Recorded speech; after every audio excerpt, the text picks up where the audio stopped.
Des vidéos de cadavres empilés de corps broyés, on en a vu jusqu'à un niveau qui nous a, je pense, désensibilisés. Il y a 27 000, 28 000 morts. On n'arrive pas à raconter bien, ou aussi bien qu'on pourrait, que ces existences-là ont subitement pris fin. Il a lui-même filmé son propre exode, comment il a dû partir avec des drapeaux blancs sous les tirs de Gazaville pour arriver jusqu'à Rafah. L'idée d'avoir des journalistes internationaux, des membres d'organisations internationales présents et assistant à ce massacre, non, c'est pas possible. La brutalité des bombardements, leur côté indiscriminé, fait que Israël aurait énormément de problèmes à expliquer, par exemple, s'il laissait les journalistes rentrer dans Gaza, si par exemple il tuait une équipe de CNN. Comment on fait pour raconter l'intérieur de la bande de Gaza alors qu'Israël bloque son accès aux journalistes internationaux? Cette question, on l'a posée à Sonia Delestage-Stolper, chef de notre service Planète, et Guillaume Gendron, ancien correspondant en Israël et en Palestine.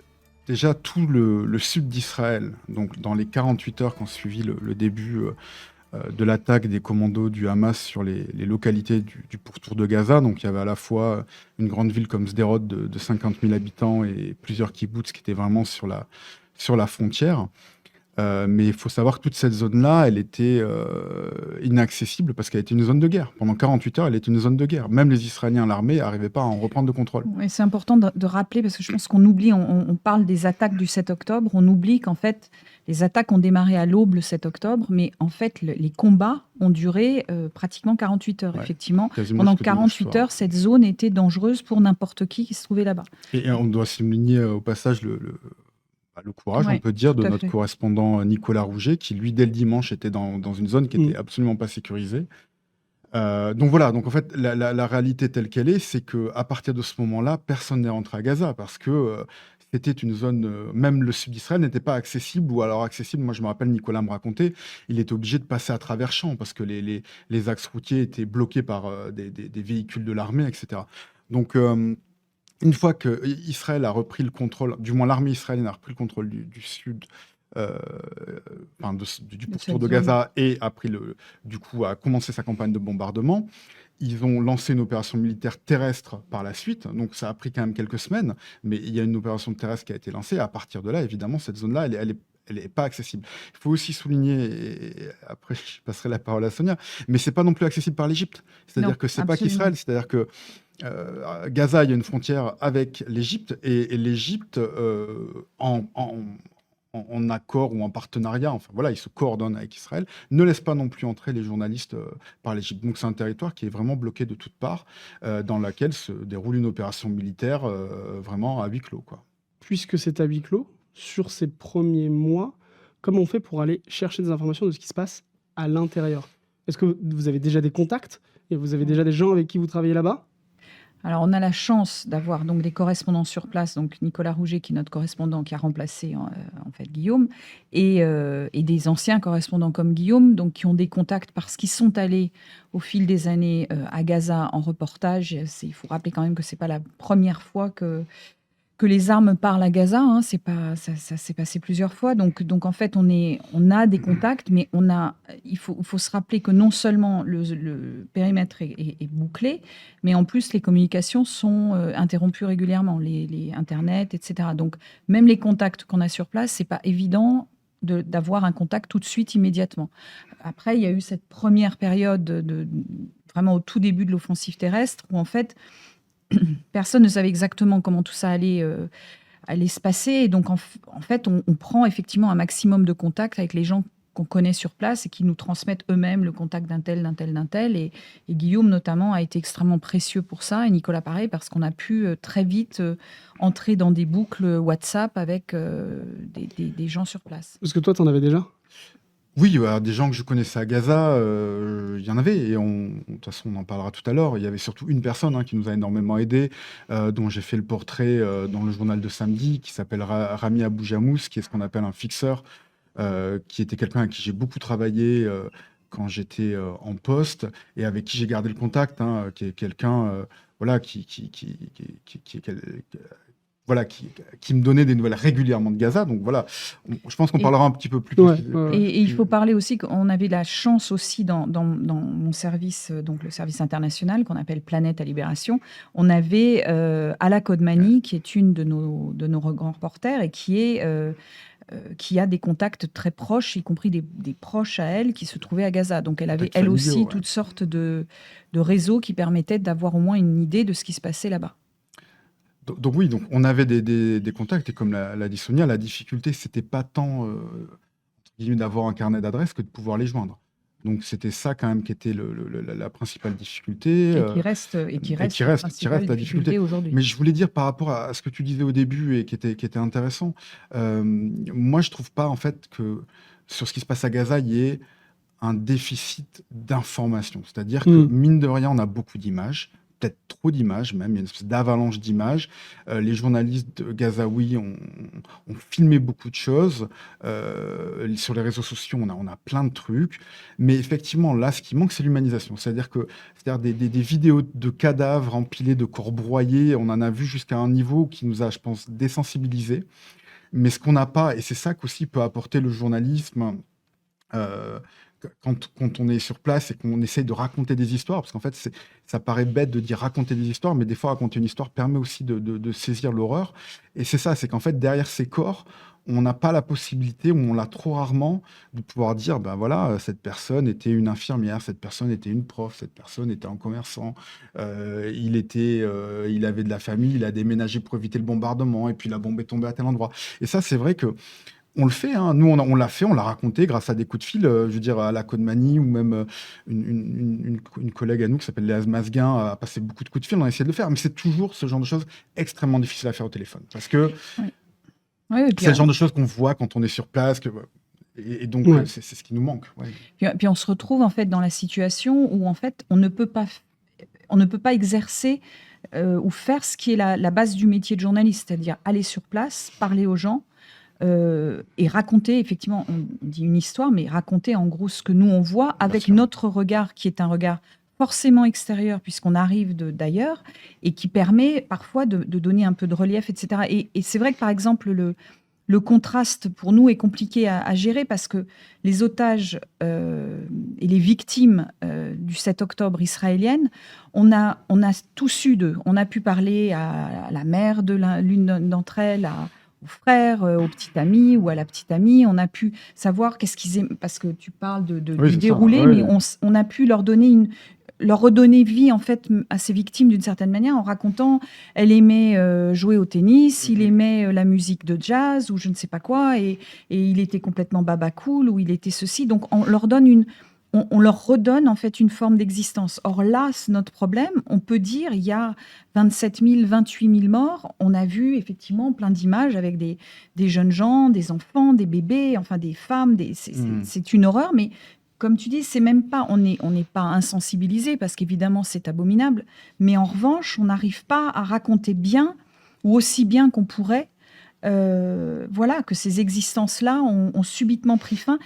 Et du coup, je crois aussi qu'on a un petit peu tendance, parce que aussi Gaza, l'accès à Gaza était tellement compliqué, même au fil des années, à oublier ce que c'est qu'à Gaza, on vivait aussi. On vivait une vie.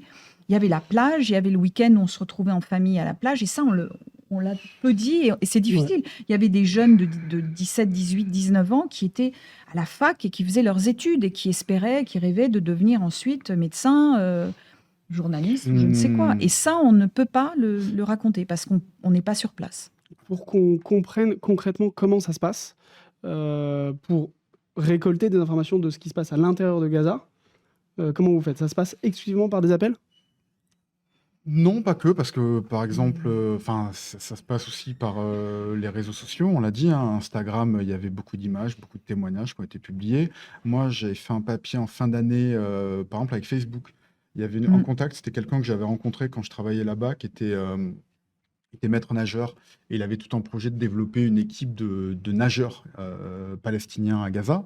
Et en fait, lui, il a une cinquantaine d'années, il s'appelle Amej Tantèche, et il poste, il l'a toujours fait, hein, il poste régulièrement des petites cartes postales un peu de sa vie sur Facebook. Et évidemment, quand la guerre est arrivée, le contenu de ce qu'il postait sur Facebook a radicalement changé. Mais c'était extrêmement intéressant, c'est ce que j'ai raconté dans le journal, c'était de voir l'évolution, parce que ça montrait en fait, au fur et à mesure, chaque poste était de plus en plus désespéré, quoi. C'était aujourd'hui on a dû quitter la maison, aujourd'hui j'ai appris que mon ancien élève de nage est mort, aujourd'hui je suis sous une tente, aujourd'hui j'ai pas réussi à trouver du sucre pour mettre dans ma nourriture. Et on l'a etc. vu avec Rami aussi, Ouais, quand bien tu as sûr. raconté l'histoire, qui au début ne voulait pas quitter Gaza City. Ouais. Et finalement, au bout d'un certain nombre de bombardements, il a un petit garçon, ils ont décidé finalement de partir. Et ils sont partis dans des conditions absolument dramatiques. Mais ça, on le voyait, on travaille beaucoup en source ouverte, en fait, ce qu'on trouve. Hein, Alors, c'est quoi la source ouverte, c'est quoi? C'est aller chercher des trucs sur Internet C'est ça, c'est ce qui est sur les réseaux Internet, sociaux. sur les grosso réseaux modo. Ouais, sociaux, ouais. et après on essaie de contacter les gens, et si on a de la chance et qu'on tombe à un moment où Internet fonctionne, quelquefois ils répondent. En plus, il y a quand même beaucoup de monde qui essaye de parler. On a aussi utilisé, ça c'est vrai, l'AFP avait la chance, entre guillemets, d'avoir un bureau sur place où ils ont à peu près 7 journalistes qui sont restés sur place. Et c'est vrai que eux ont pu faire des reportages, et on a pris, nous, à Libération, la décision qui est inhabituelle. En principe, on fait chacun nos reportages. Mais là, en fait, c'était les seuls quasi qui faisaient des reportages. Donc, on a publié quelques-uns, pas beaucoup, mais quelques-uns de leurs reportages les plus frappants, peut-être. Et justement, ceux qui humanisaient le plus les victimes, ou en tout cas qui expliquaient un petit peu plus ce qui se passait au quotidien, et on les a publiés sur notre site et même et dans le papier, dans le journal papier. Il y a la source d'information qui vous permettent de raconter ce qui se passe à l'intérieur de la bande de Gaza. C'est donc soit des journalistes palestiniens, soit des influenceurs qui font des stories ou des choses comme ça, ou même des gens sur place qui vous racontent des histoires. Mais du coup, Des humanitaires aussi, on a eu des humanitaires qui nous ont raconté ce qu'ils ont vu. Pas plus tard que hier, Léa Masguin a fait un article sur des médecins qui revenaient de Gaza, qui étaient à Gaza 24 heures plus tôt, qui a raconté des choses atroces, hein, des amputations à même le sol, etc. Voilà. Et ça, c'est des témoignages qui sont extrêmement forts et récents, je veux dire. Donc on fait tout ce qu'on peut. En fait, on fait tout ce qu'on peut, sauf être dans Gaza. Mais on utilise les sources ouvertes, les sources fermées, les témoignages. On a une vraie différence par rapport à, par exemple, la couverture du conflit en Ukraine, où on va là-bas, et ce sont parfois des conditions compliquées. Sur la ligne de front, c'est pas facile, il faut gagner les accès, etc. En revanche, on peut faire le lien entre une famille qui a vu partir un des membres de sa famille sur le front et qui a été blessé et qui est revenu. On peut faire tous ces liens-là parce qu'on peut circuler, parce que les accès sont possibles, et parce qu'on a une couverture qui est ce qu'on appelle une couverture normale, avec des envoyés spéciaux qui vont raconter la guerre, en gros, ou raconter ce qui se passe. Après, je pense qu'il faut aussi souligner ce qui rend aussi difficile cette question du récit, de rehumaniser, de donner l'individualité en fait dans le massacre, c'est le nombre de morts. Le nombre de morts, il est énorme. C'est aussi ça, c'est-à-dire qu'il y a quand même, voilà, on est à 27 000 morts au bout d'un peu plus de 4 mois de conflit, c'est énorme. Donc on ne peut pas aussi, hélas, individualiser tout le monde, alors que effectivement, même si on n'a pas individualisé toutes les personnes qui ont été tuées dans les massacres du Hamas, on pouvait s'approcher de ça, notamment avec les otages. On pouvait s'approcher de ça. Et la deuxième chose que je veux dire, qui est plus un propos plus politique et qui est porté par les Palestiniens depuis longtemps, c'est que les Palestiniens ont l'impression qu'on a toujours tendance à les déshumaniser ou ne pas leur rendre leur humanité. Et notamment, il y avait un des collectifs, d'ailleurs, d'un de ces, qui était considéré comme un poète, qui était une sorte d'universitaire un peu influenceur, un peu poète, Rifat, qui est décédé d'ailleurs, qui a été tué par une bombe. Il avait fondé un collectif qui s'appelait We Are Not Numbers, nous ne sommes pas des nombres, et qui faisait référence aux précédentes guerres à Gaza. Donc c'est pas non plus quelque chose qui est totalement nouveau, qui n'est pas dû qu'à l'absence d'accès, même si l'absence d'accès et la difficulté de travailler à Gaza, ils sont pour quelque chose, mais c'est un truc plus large. Enfin voilà, il faut aussi qu'on prenne aussi sur nous, mais c'est collectivement au niveau des journalistes en Occident, etc. La difficulté qu'on a parfois, mais d'ailleurs, c'est pas qu'en Israël-Palestine, il y Voilà, avait le même débat en il Irak, il y faut avait le même débat en être... Afrique, hein, par exemple, Oui, et les guerres civiles que tu peux avoir en République démocratique du Congo, il y a eu 1 million de morts, on a du mal à humaniser ça, à donner une 600 réalité. 000 au Soudan. Non, tout à fait. Cette critique du fait de la difficulté d'humaniser voilà, les victimes du conflit, elle est pas récente et elle n'est pas uniquement d'ailleurs sur le conflit israélo-palestinien et Gaza. Et c'est pour ça que je tenais à le dire, parce que ce n'est pas que ce débat qu'on a là aujourd'hui n'est pas dû qu'à cause de difficultés de logistique. C'est plus global. C'est plus global, voilà. Après, je pense aussi la problématique là, la vraie problématique, il y a des endroits du monde où il y a des conflits, où il y a des guerres et qu'on couvre moins, ou qu'on couvre mais qui intéressent moins les lecteurs pour des raisons qui sont souvent assez variables et pas forcément simples à expliquer. Hein. Ça peut être aussi une question tout simplement géographique, parce que c'est loin et du coup, forcément, ça nous intéresse moins, ou parce que on comprend rien à ce conflit. Justement, tu parlais de la République démocratique du Congo, c'est très compliqué d'expliquer les différentes factions, etc. C'est vrai dans d'autres endroits, notamment en Afrique, effectivement. Le Soudan, où ce sont aussi des conflits qui durent depuis des années et des années et des années, et il y a une vraie ce qu'on appelle la fatigue du lecteur aussi, ou de l'auditeur, etc. Parce qu'au bout d'un moment, quand on a raconté 25 000 fois qu'il y a eu un massacre au sud de Khartoum ou au Darfour, à un moment donné, alors là, la différence, c'est que l'accès est difficile pour des questions évidentes de sécurité, et puis aussi parce que l'État, entre guillemets, a disparu ou n'est plus vraiment, ne peut plus assurer la sécurité. Donc c'est très compliqué. Là, la différence avec ce conflit-là, et c'est pour ça peut-être que ça nous... peut-être aussi pour ça qu'on l'a raconté dans le journal, c'est que on a un État qui est supposé être démocratique et qui bloque de manière extrêmement drastique. C'est pas seulement comme ont pu faire d'autres armées américaines quand on était en Irak, où effectivement l'accès était avec ce qu'on appelle embedded, donc tu pars avec l'armée, encadré par l'armée. Là, c'est encore pire que ça, quoi. C'est-à-dire, il n'y a pas d'accès du tout. Et ça vient ou quasi pas. Oui, ils en ont fait quelques-uns, des embedded, mais vraiment qui rentraient à peine 1 kilomètre dans Gaza. Et qui durent 3/4 d'heure à peu près sur place. Et d'ailleurs, tu ne rencontrais pas un Palestinien. Enfin, non, Nicolas l'a fait. Il était dans un convoi militaire, il est descendu du camion, on lui a dit voilà l'entrée d'un tunnel, regardez, on l'a pris, il n'a pas pu rentrer dans l'entrée du tunnel, il est remonté dans le véhicule militaire et il est reparti en Israël, donc c'est pas vraiment du reportage. Non, mais on a une question de Jeff Edmond-Mieux, je ne sais pas si il parle notamment de la guerre civile en Syrie, je ne sais pas si vous l'avez moi j'ai pas couvert la guerre civile. Mais lui se demande quelle est la différence entre le travail journalistique dans la guerre civile en Syrie et la guerre en Palestine, le conflit Hamas-Israël. Le travail d'un journaliste au moment de la guerre civile en Syrie, c'était déjà le danger d'y aller tout court. On allait dans un pays totalitaire, quand même dire les choses, on n'allait pas dans un pays ou à côté d'un pays démocratique, on allait dans un pays totalitaire, en proie à une guerre civile, et avec en plus des endroits où on savait pertinemment que le journaliste, ça c'est aussi un truc qui est problématique, le journaliste c'était une cible à la fois soit pour des enlèvements, soit pour être... tués. Donc en fait, c'était une difficulté qui était une difficulté en fait sécuritaire. En fait, qu'est-ce qu'on fait, comment on fait pour essayer d'être le moins en danger possible et aller raconter ce qui se passe là-bas. Donc ça, c'était la difficulté qu'on avait. Mais en fait, les accès n'étaient pas officiellement fermés. Il y avait plein de journalistes qui ont, d'ailleurs, il y en a plusieurs qui ont été enlevés, qui ont eu des accès ou qui ont réussi à rentrer dans ce qui est frappant, c'est qu'on le voit, à Gaza, personne n'arrive à rentrer parce que la frontière est tellement fermée qu'il n'y a pas de moyen de rentrer, sauf si on a une autorisation. Et il y en a pas. Il faut le redire, Gaza, c'est minuscule. Hein. En plus. Ça doit faire 15... je vais peut-être dire des bêtises, les gens sur Wikipédia me reprendront, mais je crois que ça fait 15 km de large et 35 de long. Et donc, comme on l'a dit... Et la Syrie, c'est beaucoup plus grand. Voilà. Non, et donc, du coup, il y a plus de facilité d'entrée. Plus c'est grand, plus une frontière est longue, plus il y a des trous. À Gaza, il n'y a pas de trous. Il y a l'armée israélienne qui est postée tout le long de sa frontière à elle. Et avec l'Égypte, c'est un mur. Et visiblement, ils ont rajouté des briques et du béton dessus. Donc, c'est ça le truc. C'est que c'est littéralement hermétique. À Gaza, vous bossez avec des gens qui vivent là-bas. Notamment, toi, tu parlais du fixeur. Donc, Rami Aboujem. Voilà. Donc déjà, pour commencer, moi je parle de la notion de fixeur. Ouais. Peut-être que pour commencer, on peut parler de cette notion de fixeur qui est importante dans le monde du journalisme et notamment dans le monde du reportage de guerre. Ouais.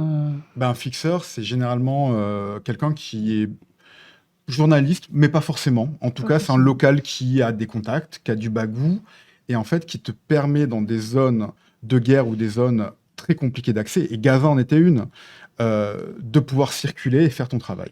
Et donc, c'est quelqu'un qui parle la langue, qui parle la connaît parfaitement bien le territoire. En plus, quand on parle d'un territoire comme Gaza, comme c'est petit, forcément, alors on dit c'est surpeuplé en termes d'habitants par mètre carré, mais c'est pas une très, très grande population, quoi. 2,5 millions de personnes. Maintenant, il en reste 1,8 million à peu près dans le sud.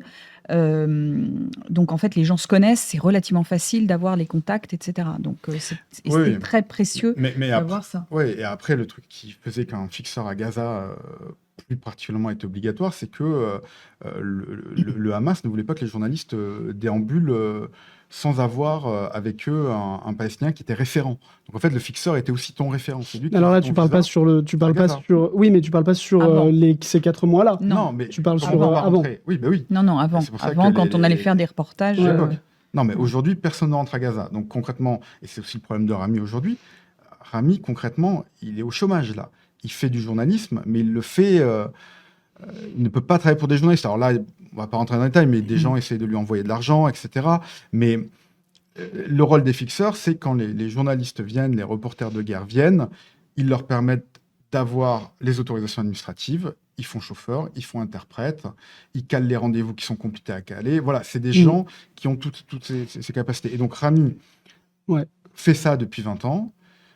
Moi, il m'a été extrêmement utile quand j'ai bossé à Gaza à toutes les époques, à l'époque où il y avait des périodes de tension, voire de combat, et à des époques calmes. Et là, aujourd'hui, ce que fait Rami, c'est qu'il y a une boucle WhatsApp. Dès qu'il a de la connexion, il nous envoie des infos.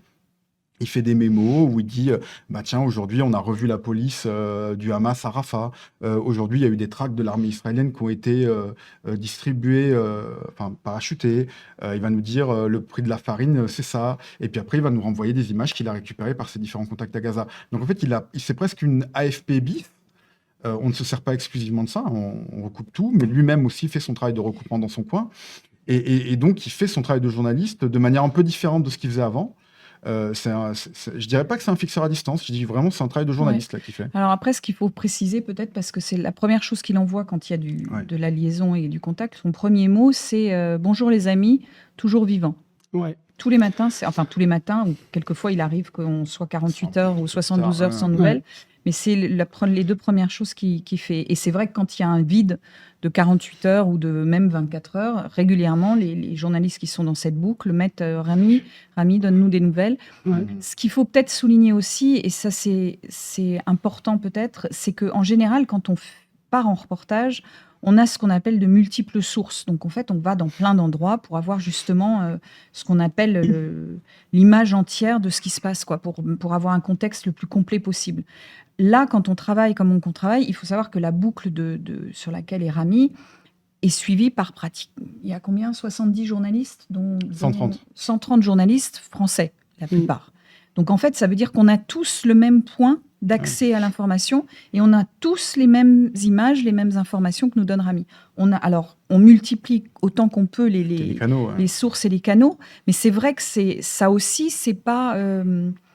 c'est pas idéal et c'est un obstacle supplémentaire à l'exercice correct du journalisme. Je veux juste rajouter un truc très rapidement. Ce qui est intéressant quand même aussi avec Rami, c'est ce qu'on a essayé de raconter dans le papier, c'est qu'il est aussi devenu son propre sujet. C'est-à-dire qu'avant Rami, c'était un fixeur, mais du coup, par rapport à la vie à Gaza, c'était quelqu'un qui vivait plutôt bien, qui avait des contacts, qui avait une voiture. Et donc, en fait, quand il nous amenait dans les camps de réfugiés, quand il nous amenait voir les gens, il était dans un rôle un peu comme nous, de journaliste, entre guillemets, extérieur à l'action, entre guillemets, extérieur à ce qui se passe. Là, aujourd'hui, ce qu'il nous raconte, c'est sa propre tragédie, c'est son propre souffrance. Et notamment, on en parle dans l'article, mais c'est des images qui ont été rediffusées vraiment dans la terre entière, de CNN à France 2, Le Monde, etc. Il a lui-même filmé son propre exode, comment il a dû partir avec des drapeaux blancs sous les tirs de Gazaville pour arriver jusqu'à Rafah. Et donc ça, en fait, il a fait un auto-reportage. Il a fait un reportage sur lui-même, mais qui En d'autres temps, il n'aurait jamais fait ça. Mais là, c'est tout ce qu'il peut faire. Et en même temps, c'est extrêmement utile et ça a une valeur de document voilà, extrêmement précieuse parce que voilà, tout simplement, ça lui arrive à lui maintenant. C'est pas quelque chose qui ça lui arrive à lui. Voilà. Justement, c'est un sujet que je voulais absolument aborder, c'est les conditions de vie de ces sources Gazaouis, des Gazaouis qui vivent qui vivent la guerre, etc., qui sont réfugiés. Comment est-ce que ça se passe? Si on prend par exemple l'exemple de Rami, comment est-ce que ça se passe pour lui depuis ces 4 mois de conflit? Alors, lui, paradoxalement, par rapport à certains, il a un peu de chance, entre guillemets, dans la mesure où il est dans un véritable appartement, puisqu'il a un ami qui lui a prêté un appartement. Après, ils ont des coupures d'électricité pas possibles, donc il faut chercher... Ils n'ont pas d'eau courante. Ils n'ont pas d'eau courante, donc il nous a filmé à un moment donné l'équipée infernale qui est où ils partent avec plusieurs... ils essaient de trouver des jeunes un peu solides qui vont aller remplir seau après bidon au seul point d'eau où il faut faire la queue 3-4 heures pour réussir à avoir de l'eau. Pareil, ils essaient dès qu'ils voient qu'il y a des tomates fraîches qui sont arrivées, ils vont essayer. Donc ils partent.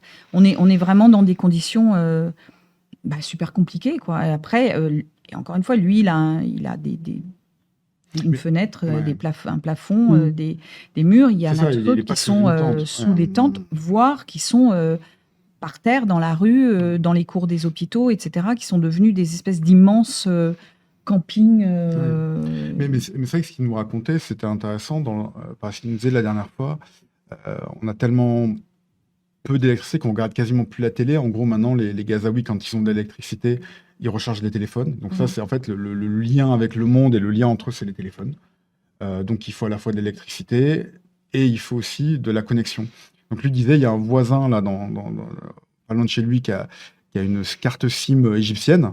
Et donc en fait, quand les réseaux sont coupés, quand il y a un blackout, tout le monde se fait prêter la carte puce égyptienne et il marche au plus près de la frontière égyptienne en tendant le téléphone pour essayer d'avoir quelques barres de réseau pour avoir des nouvelles. Il y a un vrai trafic de cartes SIM égyptiennes qui s'est développé en plus, quoi. Parce qu'en gros, c'est des conditions de dénuement enfin, qui sont difficiles à imaginer pour nous. Voilà, oui. Mais c'est vrai que de manière générale, les contacts qu'on a dans ces zones-là, enfin, moi je vois, t'es quand même souvent l'élite, en fait, faut se le dire, parce que nous, les contacts qu'on a dans ces pays-là, c'est les intellectuels, c'est les profs, c'est les universitaires, c'est les journalistes. Après, quand on est en reportage, évidemment, c'est ce que disait Sonia, c'est grâce à ces gens-là qu'on va voir d'autres gens et qu'on rencontre. Mais c'est vrai que nous, on n'a pas, comme tu disais, la famille Gazaoui qui dort à même le sol ou qui dort sous une tente et qui, elle, n'a plus de téléphone, doit à peine avoir assez de couverture pour avoir chaud. Donc c'est vrai qu'on n'a pas ces gens-là. Et c'est vrai que ça nous manque aussi dans notre couverture. Mais on fait ce qu'on peut en recoupant. Rami, par exemple, quand même, tous les jours, il se balade, il regarde, il va parler à des gens, il nous raconte ce que les gens ont dit. Et on l'a par les humanitaires qui sont quand même extrêmement précieux et qui te donnent qui permettent de partager des témoignages quand même assez cruciaux. En fait, ce que tu racontes, ça montre la différence entre quand tu vas aller travailler, récupérer des informations au téléphone avec des gens qui sont sur place et quand tu vas toi-même aller sur place. Bien sûr. Concrètement, ça, par exemple, si tu compares à votre boulot sur d'autres conflits, c'est quoi la différence dans votre manière, la quantité d'infos que vous allez ramener, votre manière de travailler entre quand tu peux aller sur place, faire ton reportage, et juste quand tu es au téléphone avec des gens? Là, quand tu envoies un reporter sur place, en gros, tu l'envoies et tu lui fais confiance, quoi. Tu sais qu'il part et il va trouver ses sources sur place, il va avoir un fixeur ou pas un fixeur, il va aller se promener, il va sentir qu'il se passe ça à tel endroit, etc. Donc, en fait, souvent, toi, quand tu es à Paris et que tu es au bout du fil, etc., tu fais des échanges quand, par exemple, ton reporter va te dire « là, je crois qu'il y a ça, là, je crois qu'il y a ça ». Toi, pendant qu'on se parle, je viens de recevoir un message de notre envoyé spécial en Ukraine qui est en train de faire tout un tour en Ukraine et qui m'explique que finalement, elle va repartir vers Kharkiv. Donc, on est vraiment sur des trucs très matériels, mais en fait, tout ce qui est le reportage, c'est le journaliste sur place qui décide lui-même. Là, on est en fait constamment à discuter entre nous à Paris de tiens, j'ai vu sur Instagram, il y a un tel qui dit ça, j'ai essayé de lui envoyer un message, il m'a répondu, ça pourrait être une bonne interview. Ou tiens, tu as entendu qu'il y a des médecins, MSF va pouvoir peut-être rentrer, on va essayer de les avoir. En fait, on est constamment... Alors, il y a une forme d'émulation parce qu'on essaye de trouver des solutions, hein. Mais c'est pas idéal, quoi. C'est beaucoup moins confortable que quand on peut envoyer. Je donne l'exemple de Guillaume à qui j'ai demandé de partir pratiquement le 7 octobre, qui est parti en Israël et qui a pu en Israël circuler librement à peu près, hein, et aller voir. Il a été sur place, il a été dans des kibboutz qui venaient en gros d'être sécurisés à peine, où les traces du massacre étaient encore là, et où il a pu raconter de manière extrêmement forte, forcément, parce qu'il l'a vu avec ses yeux à lui, avec son ressenti à lui, et qu'il a pu le raconter. Et le truc, là, sur Gaza, on a le ressenti de nos témoins, mais on n'a pas le nôtre.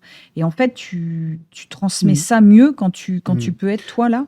C'est ça, moi je voulais renchérir là-dessus, c'est absolument ça que je voulais dire, et Sonia le dit très bien. En fait, la différence avec ce que tu peux avoir de quelqu'un qui te le raconte au téléphone et d'être sur place, c'est tout le non-verbal, et souvent c'est le non-verbal qui est le plus parlant. C'est-à-dire qu'en fait, quand tu demandes aux gens comment ça va, des fois ils vont pas te donner les détails qui permettent d'objectiver, et le reporter, des fois, en fait, c'est pas tant l'interview qu'il fait avec la personne sur place qui va lui apprendre des choses, c'est de regarder, par exemple, je sais pas, qu'il y a rien à manger sur la table, il va peut-être se rendre compte qu'il fait super froid, et que les fenêtres sont brisées, et que du coup, la pluie rentre, et tout ça, les gens, ils vont pas penser à te le dire au téléphone. Et par contre, quand tu es là-bas, tu le vois, et c'est exactement l'exemple que tu donnais avec les kibboutz. Moi, je suis rentré dans les kibboutz, ils étaient encore en train de les déminer et tout. Effectivement, ce qui était le plus intéressant, c'est ce que j'ai vu, c'est pas ce que les soldats m'ont raconté, tu vois, mais c'est le fait d'avoir vu les impacts de balles partout, la rue retournée, les sandales qui traînaient, les jouets d'enfants. Exactement, les jeux d'enfants. Et donc, tout ça, c'est pas quelque chose qui se raconte au téléphone, parce que les gens, c'est pas leur faute, ils sont traumatisés. En fait, faut se dire déjà, tous les gens qu'on appelle à Gaza, ils sont traumatisés. Donc, dans leur propre traumatisme, ils n'arrivent pas toujours à le verbaliser, ils n'arrivent pas toujours à mettre des mots sur les choses qu'ils voient. Et puis, c'est une différence entre de dire c'est l'horreur, on a peur, et de toi, t'es reporter, et tu dis le bruit est assourdissant au point qu'on en a mal aux oreilles. Comme je disais, voilà, les questions de on a faim, on a marché tant de kilomètres avant de trouver un seul truc ouvert pour pouvoir acheter à manger, etc. Tout ça, c'est des choses qu'on ne peut voir qu'en allant sur place. Ouais, toi, Sonia, tu me faisais une analogie hier que je trouvais hyper intéressante. C'est la différence entre quelqu'un qui te dit qu'il a froid et toi qui vois qu'ils sont en train de couper des meubles en bois pour faire un feu et se réchauffer. Est-ce qu'aujourd'hui, avec notre couverture du conflit, malgré l'inaccessibilité de Gaza, vous avez le sentiment qu'on arrive à réhumaniser ce qui se passe à l'intérieur de la bande de Gaza? Est-ce qu'on arrive à montrer, rapporter les histoires derrière les chiffres? En tout cas, on fait le mieux. Je pense qu'il n'y a pas de doute pour personne que ce qui se passe est une tragédie absolue et une horreur absolue. Après, c'est toujours pareil, hein. En plus, quand c'est des choses comme ça, nous, on fait ce métier pour raconter au lecteur ce qu'on a vu, ce qui se passe. Et évidemment, dans des moments comme ça, quand il y a une tragédie pareille, ce serait mentir que de ne pas dire qu'on n'espère pas que quelque part ça va bouleverser suffisamment de personnes, de pouvoir, d'opinion publique pour qu'à un moment donné quelque chose s'arrête. On sait bien aussi que c'est assez vain comme espoir, mais c'est aussi pour ça qu'on fait ce boulot, pour pouvoir alerter. Et donc on n'est pas satisfait parce qu'on aimerait faire 10 fois mieux, évidemment. Et bien entendu que le moment où Gaza sera ouvert, on sera les premiers à partir ou à essayer de partir. Mais on fait au mieux, on essaie de faire ou au moins mal depuis le début, en fait. Mais après, ce qui est peut-être vrai, on en a parlé collectivement, et je pense que ça dépasse le journal, hein, c'est les journalistes en général. C'est vrai qu'au début, on avait un peu ce réflexe de se dire on va attendre que Gaza soit rouvert pour vraiment raconter l'histoire. Et en fait, là, on se rend compte on peut pas attendre ça. Donc il faut là qu'on invente des trucs pour raconter l'histoire dès maintenant. Alors, juste pour clarifier, qu'on invente des trucs, non pas inventer des faits, mais inventer des manières de raconter l'histoire. Ça. Inventer. Non, on n'invente rien, on n'invente pas de témoignages. Il faut qu'on trouve, c'est pas des formats, mais qu'on trouve des moyens pour raconter autrement, à distance, avec cette... Comme pendant le Covid, tu sais, pendant le Covid, Oui, tout à pendant fait. 2 ans, on pouvait plus faire d'interviews. Bon, on a découvert, on faisait des interviews par Zoom, on a fait des portraits d'air par Zoom. Bon, bah voilà. Bah là, peut-être qu'il faut faire des portraits d'air par Zoom avec Gaza. Enfin, j'en sais rien. Mais en tout cas, il faut qu'on se dise...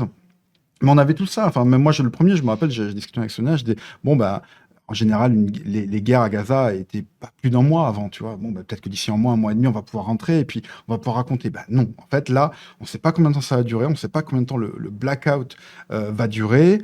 Et donc, il faut qu'on arrive à trouver un moyen de faire cette couverture. Je pense que, voilà, on s'en est en tout cas donné les moyens.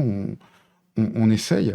Et je voyais la question qui disait, Ouais. est-ce que c'est plus dur aujourd'hui qu'avant? Bah oui, c'est ce qu'on raconte depuis le début. C'est-à-dire que même en 2014, quand Israël avait fait déjà une invasion de Gaza, moi j'en avais parlé avec la correspondante pour Libé de l'époque. Enfin, il y en avait plusieurs, hein. Il y avait Luc Mathieu qui avait été envoyé spécial, il y avait Aude Markovitch qui était là-bas. C'était ultra dur, mais ils avaient pu rentrer. Ouais, C'est-à-dire tout à que fait. c'était ultra dur, ultra dangereux, Non, mais mais ils pouvaient rentrer. jusqu'à ce conflit-là, à chaque fois, on a Voilà. pu, à un moment donné, rentrer Voilà. dans Mais Gaza. du y coup, rentrer compris, dans Gaza sans lien avec l'armée israélienne, donc sans être embêté. Embedded, Donc sans être Non, embedded. non, Embedded, avec une juste pour autorisation qui te Juste permet... pour clarifier le mot embedded, T'es parce avec les qu'on troupes. l'utilise depuis le ouais, voilà, c'est ça. Tu rentres dans Gaza, mais avec l'armée tout autour de toi. C'est un, c'est un mot anglais qui dit, en gros, tu es au lit avec l'armée, entre- quoi. ouais, Donc, parce que tu es encadré, tu Ouais. vas que là où l'armée te dit d'aller. Ce qui est pas horrible, en fait, si tu veux, c'est un format embedded. Si tu fais un reportage sur les troupes, moi j'ai lu des trucs embedded sur l'armée américaine en Irak, super intéressant. Mais Mais tu parles pas des Gazaouis. En Et- fait, quand tu fais ça, tu parles des Israéliens. Et à l'époque, pour l'Irak et embedded avec l'armée américaine, tu avais les reportages comme ça, et qui étaient... Ou alors, ça aurait été faire preuve de malhonnêteté de ne pas dire que tu étais dans ces conditions-là de reportage. Mais ce qu'on essayait de faire toujours, c'était d'avoir le reportage de l'autre côté, où tu n'étais Bah, pas c'est ça. embedded avec l'armée. Mm. Et donc, tu pouvais dire, ouais, mais alors de l'autre côté, voilà ce qui se passe, quoi, de la ligne de front. Mais voilà, mais je pense que personne ne prétend, quand tu es embedded, que tu racontes l'histoire des Gazaouis. Tu racontes l'histoire des Israéliens et de leur guerre à Gaza, mais tu racontes pas l'histoire des Palestiniens. Et donc à Gaza, avant, quand tu pouvais rentrer par moment dans la bande de Gaza, tu parles de moments où c'était pas embedded, donc pas avec l'armée israélienne. Non, c'était des moments où il y a eu il y a eu d'autres guerres à Gaza, hein, des conflits et des moments où il y avait des échanges de missiles et de bombardements, où en fait on a pu obtenir l'autorisation de rentrer et d'aller fois, sur c'est vrai, place. oui. Quelquefois ça durait. Ça il y durait avait pendant ces quelques fermés, jours, tu pouvais pas rentrer, pendant plusieurs jours, mais après, au bout de quelques jours, tu pouvais rentrer. Et Donc, à ce oui. moment-là, tu pouvais circuler dans la bande de Gaza à peu près librement avec un fixeur, mais tu pouvais un peu aller où tu voulais, quoi. Mais Ouais. quand tu parles d'autorisation, c'est qui te la donne l'autorisation? C'est les Alors, autorités pour rentrer, israéliennes? C'était les autorités israéliennes, ouais. Ouais. Mais du coup, c'était quand même encadré un minimum? Avec ou tu le Hamas, peux Non, aller alors, voir je- où- aussi alors, donner je peux son- t'expliquer, parce que c'est Ouais. soyons concret. En gros, avant, il y avait une seule entrée quand tu étais en Israël pour entrer dans Gaza. D'ailleurs, il n'y avait qu'une seule entrée tout court, parce que par Égypte, tu ne pouvais pas rentrer. C'était un grand checkpoint qui ressemblait quasiment à un hall d'aéroport vide, où il y avait, tu devais passer plusieurs niveaux de sécurité, de fouilles. C'est des fouilles comme à l'aéroport, mais en plus, quoi. On t'ouvrait la valise, on regardait tout, tu devais montrer ta carte de presse, tu devais montrer l'autorisation que tu avais eue. C'était pas l'autorisation, c'était le fait d'avoir la carte de presse, c'était une autorisation en soi, c'était déjà assez compliqué de l'avoir. Ensuite, on te fouillait, etc. Et ensuite, t'arrivais à une espèce de no man's land, où tu traversais une espèce de couloir grillagé pendant 1 kilomètre, qui était à travers une espèce de champ en friche. Et quand tu arrivais de l'autre côté, tu étais à un autre checkpoint, et ça, c'était le checkpoint des Palestiniens. Et alors là, pareil, tu devais remontrer patte blanche. En plus, il y en avait 2 des checkpoints, je ne vais pas rentrer dans les détails, mais il y en avait un qui était de l'autorité palestinienne, où ils te mettaient un coup de tampon pour la forme, et puis après, tu faisais 500 mètres en taxi, et tu t'avais étais au le checkpoint Hamas. du Hamas. Et là, au checkpoint du Hamas, tu devais montrer l'autorisation qu'avait eu ton fixeur. Donc là, ton fixeur, généralement, t'attendait à l'autre checkpoint. Il arrivait avec l'autorisation. Là, tu passais une demi-heure d'interrogatoire par le Hamas qui te demandait qu'est-ce que tu venais foutre. Et ensuite, si tout se passait bien, tu pouvais partir en voiture avec ton fixeur. Donc, c'était pas non plus le délire, mais effectivement, ça se passait comme ça. Et donc, une fois que tu avais passé le fameux No Man's Land, tu n'étais plus avec les Israéliens, c'était fini. Ils rentraient pas, ils étaient plus là. Donc, non, c'était pas du tout embedded. Après, par rapport à la liberté de circulation, on savait qu'à Gaza, on était surveillé, tu vois, on va pas se mentir, hein, le Hamas, moi je me rappelle, on logeait dans il y a des hôtels à Gaza, il n'y en a pas 15 000, mais il y en a, et on savait qu'ils étaient surveillés par le Hamas, et moi je logeais dans un immeuble que l'immeuble soit safe, où il y avait des personnels de l'ONU et des personnels diplomatiques. Et devant notre immeuble, il y avait vraiment un préfabriqué avec dedans un mec en treillis. C'était le mec du Hamas. Et t'inquiète, qui notait quand est-ce qu'on sort, quand est-ce qu'on rentre, Ouais. avec qui. Voilà. On était aussi surveillés, on va Yeah, pas yeah. se mentir. Mais au moins, on pouvait quand même circuler, aller interviewer des gens, aller voir des gens, etc. Et tu pouvais regarder, voir ce qui se passe Voilà. et raconter Ouais, ce qui se bien passe. sûr. Ouais. Il y avait cette parano qui est de toute façon Totalement, bien sûr. complètement imprégnée dans toutes les entre guillemets sociétés présentes là-bas. C'est-à-dire les Israéliens ont peur qu'on soit des espions à la solde d'eux ou des sympathisants à la solde d'eux, et le Hamas exactement la même chose dans l'autre sens. Donc en fait, Sachant que le une Hamas, forme encore, de... ouais, même Oui, encore oui, plus, le encore Hamas, plus. faut le dire, hein, moi quand j'y étais, le Hamas, c'était comme aller comme aller en Syrie, c'était un État totalitaire, despotique, avec des mecs armés partout, et Corrompus. une paranoïa totale, et moi j'ai eu plein d'entretiens avec ce qu'ils appellent les Mukhtabarat, c'est les mecs des services secrets, où tu te demandes pourquoi t'es là, est-ce que t'es avec eux, ou est-ce que t'es avec Israël, enfin voilà, et donc ça, on va pas se mentir, hein, qu'on était à Gaza, c'était pas vivre la liberté de la presse, hein. Mais on bricolait. Et d'ailleurs, moi, à chaque fois, je le mettais dans mes papiers. Enfin, je me rappelle, moi, j'avais fait un papier sur la paranoïa à Gaza.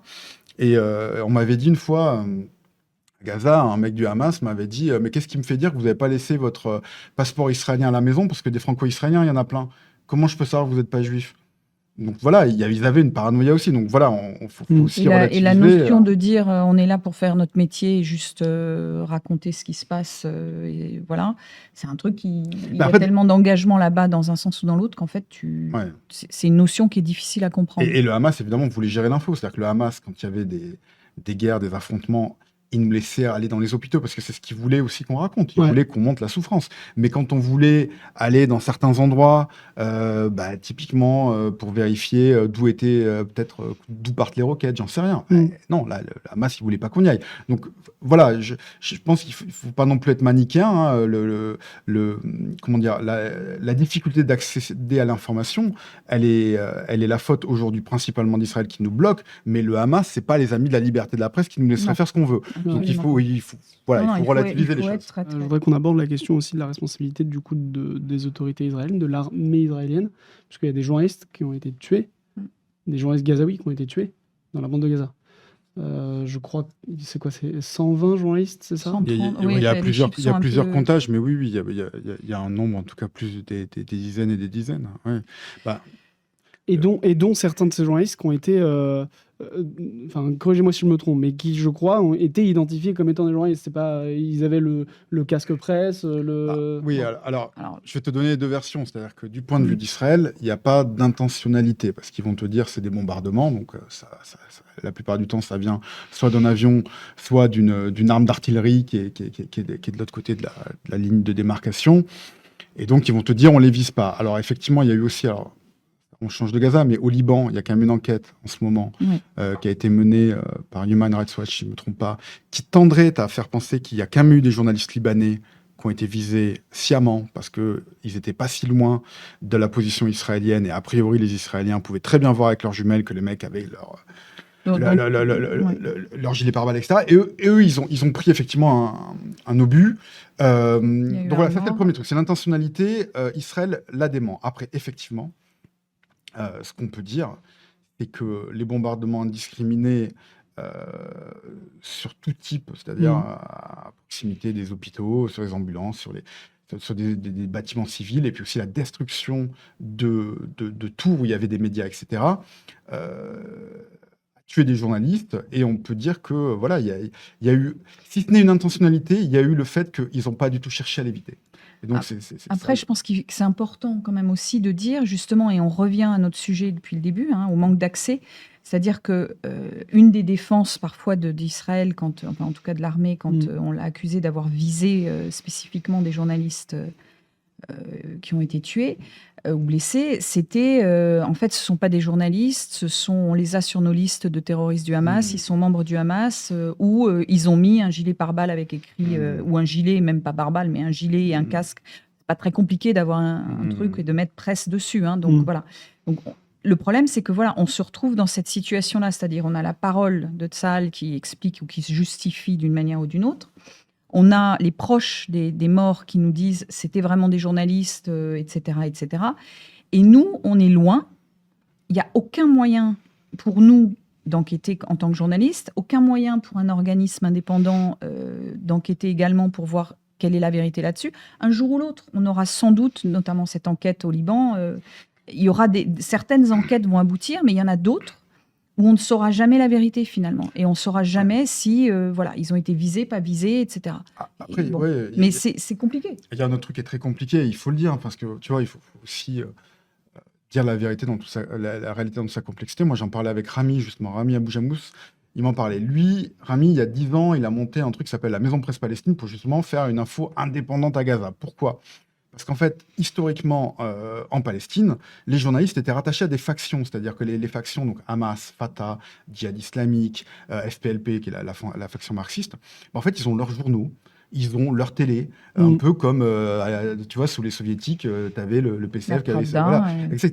Donc, en fait, il y a des gens qui étaient vraiment journalistes, mais aussi pour le Hamas. Et en fait, ils n'avaient pas d'armes. Ils écrivaient, ils faisaient des montages audiovisuels et tout, etc. Donc, eux, effectivement, les Palestiniens vont les compter comme des journalistes. Après, Israël va dire c'est des terroristes, mais c'est une Voilà. espèce de zone grise qui est complexe.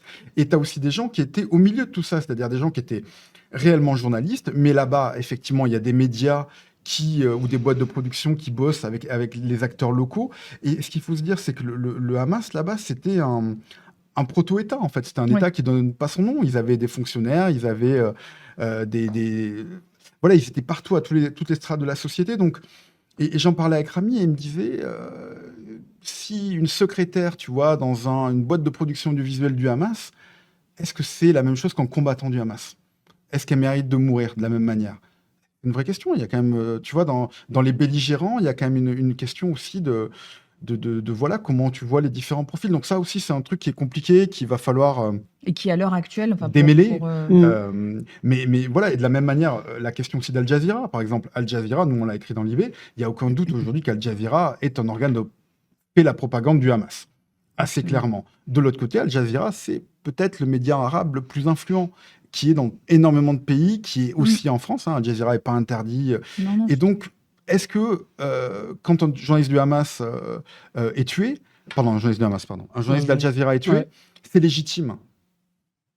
Bah, voilà, c'est une question Ouais. qu'il faut répondre. Sur ce que tu dis, il y a un commentaire que je trouve intéressant, c'est Yogas TV, qui nous demande est-ce que c'est à cause de toutes ces zones grises que toute information est bloquée volontairement par Israël? Donc je pense que ce qu'il veut dire, c'est est-ce que c'est parce que tu as des journalistes qui sont potentiellement liés au Hamas ou je sais pas quoi, que les informations sont bloquées Non, par non, Israël? non. Est-ce que c'est pour éviter des jugements? C'est ça sa question? Non, bah, les Non, jugements, non. ils auront lieu. Les enquêtes auront lieu. Tous les conflits donnent lieu ensuite à des enquêtes, à des procès, à des historiens qui sont d'ores et déjà en train de travailler sur ce conflit-là et qui rassemblent des sources et qui vont raconter tout ça et ensuite prendre le recul nécessaire pour rétablir au maximum la vérité. Non, non, là, le blocage, il est purement et simplement parce qu'Israël a décidé de s'engager. Je crois aussi qu'on oublie de mesurer parfois le traumatisme. Il y a plein d'éléments qu'il faut raconter en long, mais le choc total qu'a représenté le 7 octobre en Israël, les victimes, etc., un attentat terroriste qu'Israël n'avait pas connu et a volé en éclats ce sentiment que Israël était le lieu de refuge absolu, entre guillemets, pour les Israéliens, pour les Juifs autour du monde. Et donc, les représailles, et en plus liées à un gouvernement qui est tout sauf pacifiste, et totalement d'extrême droite, il faut le dire, a lancé le truc. On va lancer une offensive complète, on va raser Gaza. Ils n'ont jamais donné de stratégie. On en parlait, l'idée de dire ça s'arrête quand ces représailles, cette vengeance. On comprend, tu peux le comprendre intellectuellement, le besoin de vengeance après une attaque, mais tu te dis à un moment donné, ça s'arrête quand? Et en fait, il n'y a pas de limite parce que pour eux, en tout cas à ce moment-là, on va raser Gaza. Donc l'idée d'avoir des journalistes internationaux, des membres d'organisations internationales présents et assistants à ce massacre, non, c'est pas possible. Donc en fait, ils ont bloqué complètement l'accès. Je sais pas si tu es d'accord, mais Non, je pense en gros, que moi, je pense c'est ça. Non, je suis tout à fait d'accord. Alors, il y avait deux trucs que je voulais dire. Je pense qu'il y a aussi un truc dont on parle peu, mais je pense que la brutalité des bombardements, leur côté indiscriminé, fait que Israël aurait énormément de problèmes à expliquer, par exemple, s'il laissait les journalistes rentrer dans Gaza, si par exemple il tuait une équipe de CNN C'est clair. avec une bombe. Et ça passerait pas du tout de la Mhm. même manière que de tuer une équipe d'Al Jazeera. C'est horrible à dire, hein. Moi, je fais pas la différence entre les deux. Enfin, je trouve que les journalistes, il y en a pas qui méritent de mourir et d'autres non. Mais je pense que d'un point de vue aussi, voilà, communication pour Israël, ils auraient très peur de ça. Je pense que c'est une raison pour arrêter ça. Après, il y a effectivement le fait que ça permet aussi de discréditer. C'est-à-dire qu'Israël aussi peut dire ah non, mais de toute façon, c'est pas des vrais journalistes, donc tout ce que vous voyez, c'est pas bien. Et comme il n'y a pas d'autres sources, bah, en fait, n'écoutez pas ces sources. Ce qu'il faut quand même dire, et c'est pas pour relativiser ce que j'ai dit tout à l'heure, ce que j'ai dit tout à l'heure sur l'écosystème médiatique à Gaza reste vrai. Mais en attendant, par exemple, les vidéos d'un Motaz Azaïza qui ont énormément tourné sur Instagram. Donc ça, c'est qui? C'est aussi un journaliste palestinien? C'est un journaliste palestinien qui a eu des millions d'abonnés sur Instagram, qui a filmé les horreurs avec son téléphone, sans quasiment de commentaires. Hein. C'est vraiment juste un mec qui filmait au plus près des destructions. Bah, lui, de mémoire, il n'est pas affilié à une chaîne du Hamas, il n'est pas affilié à quoi que ce soit. Je ne sais plus ce qu'il faisait avant, mais il me semble en plus que lui, il était plutôt dans le journalisme un peu lifestyle à Gaza. Il essayait de filmer un peu la vie de tous les jours. C'était pas quelqu'un qui était un reporter de guerre, c'est un tout jeune mec. Et lui, c'est vraiment un mec qui a juste mis son téléphone au pied des ruines et au pied des bombardements. Donc, et ces images ne sont pas trafiquées. Donc, voilà, il ne faut pas non plus tomber dans l'excès inverse de dire, de toute façon, à Gaza... sont tous des faux journalistes islamistes. Non, il faut pas dire ça. En fait, voilà, il y a une complexité. Et de la même manière que, et ça aussi, il faut quand même le dire, la presse israélienne est à la fois, enfin, par exemple, un journal comme Haaretz est très courageux dans ses enquêtes sur ce que font Israël et tout, mais il faut pas oublier que Israël est un pays qui a une censure militaire extrêmement puissante. Et que quand on est un journaliste israélien, qu'on a des infos qui concernent la sécurité nationale, donc les actions de l'armée, on est obligé de les faire passer au censeur. Et donc, surtout en temps de guerre. En plus. Notamment en temps de guerre. Donc en fait, l'information israélienne, elle est filtrée. Elle aussi, elle est filtrée par rapport à des objectifs militaires. Alors tu as des journaux, moi je suis tous les jours ébahi, voilà, parce que arrête, ça arrive à sortir. Mais il ne faut pas oublier que Israël est effectivement à des standards différents, évidemment, du Hamas. Mais en attendant, il y a aussi une censure militaire en Israël. Donc, en fait, on est quand même dans un endroit où il y a besoin de journalistes extérieurs, entre guillemets, pour pouvoir raconter ce qui s'y passe. Est-ce que ce blocage informationnel par Israël, c'est unique par rapport à d'autres conflits? Alors, le manque d'information dans une zone de conflit ou la difficulté d'accès à une zone de conflit, où l'interdiction d'accès n'est pas quelque chose qui est unique à Gaza. On a eu ça au Yémen, on a eu ça en partie en Syrie, on a eu ça au Tigré, en Éthiopie. Enfin, on a eu ça il y a eu régulièrement des moments où c'est compliqué d'accéder à des lieux, à des zones de conflit. Après, c'est ce que je disais un peu au début. Une zone de conflit est difficile d'accès. De toute façon. Parce que là, on parle aussi...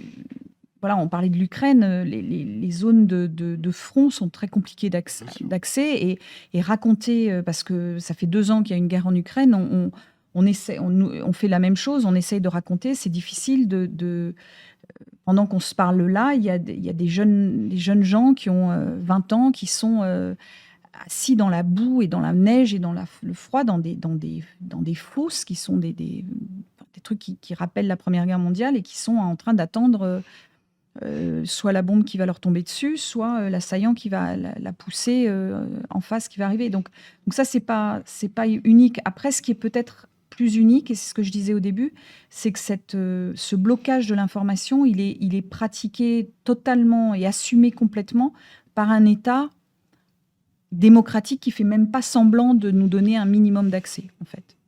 Moi, c'est ce qui me frappe le plus, peut-être, et ce qui en fait un petit peu le truc le plus unique, peut-être, puisque le conflit se passe... voilà. Ce blocage informationnel, est-ce qu'on pourrait arriver à un moment où il s'arrête? Et si oui, est-ce qu'on peut se demander quand? En gros, quand est-ce qu'on pourra rentrer à Gaza? Par définition, il s'arrêtera. Il s'arrêtera un jour. Toutes les guerres s'arrêtent un jour. Après, il y en a beaucoup qui reprennent. Et ce conflit-là, particulièrement, il reprend régulièrement depuis très, très, très longtemps. À un moment donné, il va y avoir un arrêt des hostilités.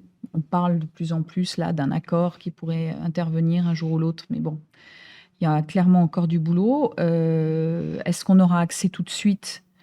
Pas forcément. Ce qui est sûr, c'est que comme dans l'accord, il y aura des discussions sur l'accord, un échange entre des otages et des prisonniers. Forcément, on aura des témoignages d'otages. Si on a de l'aide humanitaire qui arrive, on aura forcément des humanitaires qui iront sur place, donc avec un peu de chance, accompagnés par des journalistes. Donc oui, à un moment donné, on aura sans doute plus d'accès. Étant dit, je pense que ça va être très très long, en fait, parce que une fois que, même si tu as une trêve, Israël va pas se retirer de Gaza. Je pense que Gaza va être déstabilisé pour des années.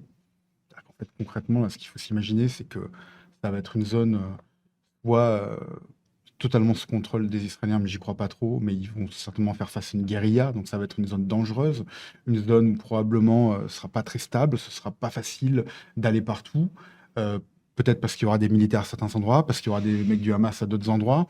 Donc je pense que ça va être un endroit très très compliqué ou informé pour longtemps. Mais évidemment, je pense que voilà, il faut voir combien de temps dure la guerre. Pour le moment, en fait, ça aussi, on l'a pas beaucoup dit, mais c'est en train de devenir la guerre la plus longue de l'histoire d'Israël. Hein. Oui, tout à fait.